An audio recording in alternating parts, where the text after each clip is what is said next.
Committee की report के हवाले से ये बड़ी खबर मिली जिसमें यूएनएससी ने टीआरएफ को पहलगाम हमले का जिम्मेदार माना है।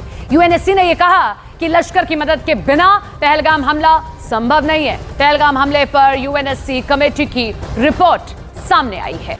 For the first time, the United Nations report mentions the resistance front, TRF.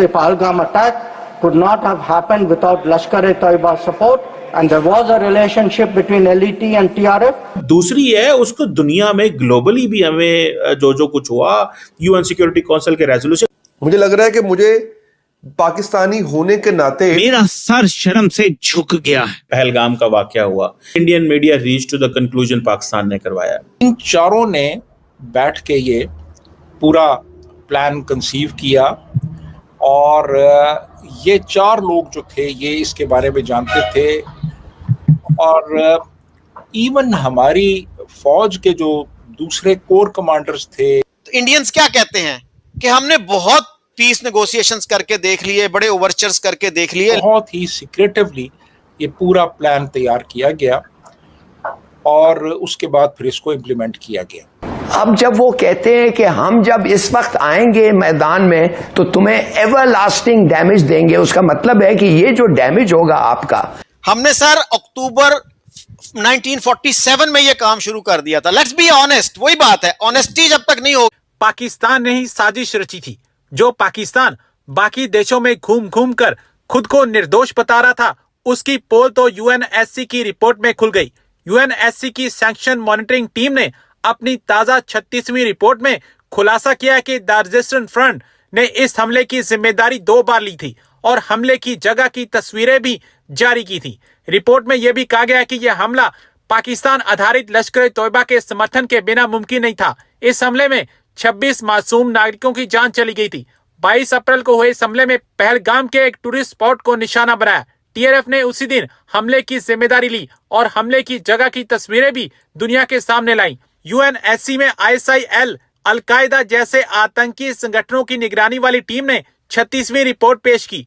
इस रिपोर्ट में कहा गया कि 22 अप्रैल को 5 आतंकियों ने जम्मू कश्मीर के पहलगाम में पर्यटक स्थल पर हमला किया था। रिपोर्ट में यह भी कहा गया कि उसी दिन टीआरएफ ने इस हमले की जिम्मेदारी ली और हमले की जगह की तस्वीरें भी जारी की। साहब बात यही है ना, सीक्वेंस को देखिए प्लीज, कि पहले किसने ये काम शुरू किया नॉन स्टेट एक्टर्स को यूज करने का। हमने सर अक्टूबर 1947 में ये काम शुरू कर दिया था। लेट्स बी ऑनेस्ट, वही बात है, ऑनेस्टी जब तक नहीं होगी we can not reach any conclusion. इसलिए कि आपने कहा 2 अरब लोगों का फ्यूचर स्टेक पे है, तो it calls for honesty, it calls for truthfulness. तो सर कश्मीर पे अटैक जो था ट्राइबल से करवाया गया, अब तो पाकिस्तानी ओपनली मान लेते हैं, किताबों में आ गया है कि उसमें स्टेट इन्वॉल्व थी और उसने कितनी कत्लो गारत की ये वो लोगों को नहीं बताया जाता। मुसलमानों को भी लूटा, सिखों को भी लूटा और हिंदुओं को तो जो भी किया। बारामूला में देख लीजिए क्या किया। जनरल अकबर की किताब देख लें, जनरल सराफ जो थे अपना जस्टिस सराफ की किताब देख लीजिए।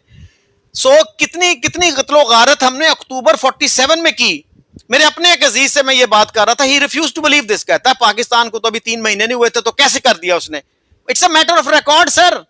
यानी छोटा मुल्क होने के बावजूद हम इतने बड़े बड़े पंगे लेते रहे हैं, तो हमारी अप्रोच प्रो पीस नहीं रही अनफॉर्चुनेटली। उससे भी पहले आप देखिए जूनागढ़ की एक्सेशन हमने कबूल की, अंडर व्हाट लॉजिक। हम अपने लोगों को भी सच नहीं बताते ताकि वो उसी पंबल पूसे में रहें, इमोशनल तरीके से सोचें, और कोई गवर्नमेंट भी पीस की बात करे तो उसको खतरा ही रहे कि यार ये लोग उठ खड़े होंगे। तो सर बलूचिस्तान की भी बात है। देखिए खुद मैंने जमाली साहब से ये सुना कि मैं जब मैं प्राइम मिनिस्टर था तो मैं गया जनरल मुशर्रफ के पास, प्रेसिडेंट मुशर्रफ के पास, और मैंने कहा सर आप अगर 1 मिनट की 1.5 मिनट की कॉल कर दें भुगती को तो he will be in Islamabad tomorrow. तो उस पे मुशर्रफ साहब ने कहा उसको कहो वो मुझे फोन करे। उसने कहा सर मैं उसको 40 साल से जानता हूं, वो नहीं करेगा, लेकिन अगर आप इनिशिएटिव लेंगे he will respond to you in a positive manner, I assure you we will sort it out. Musharraf refuse to make 1 phone call. Sir आज हम पूरी दुनिया को बता रहे हैं जी हमारे खिलाफ साजिश हो रही है जी, उसमें जी ये भी मुलव्वस है, ये भी मुलव्वस है। ये सर ये आग हमने खुद लगाई। शुरू किसने किया ये प्रोसेस?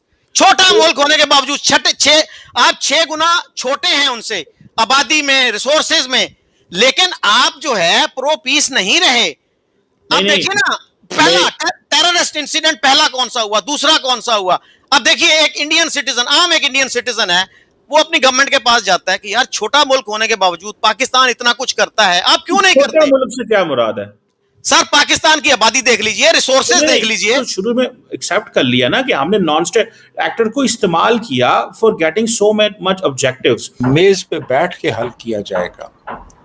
ये फरवरी में होता है, लाहौर डिक्लेरेशन, वाजपेयी जी आते हैं और हमारे दरमियान, इंडिया और पाकिस्तान के दरमियान तल्लुकात बढ़ने का जो अमल है उसका आगाज होता है बाकायदा तौर पे, और फिर वो चले जाते हैं वापस।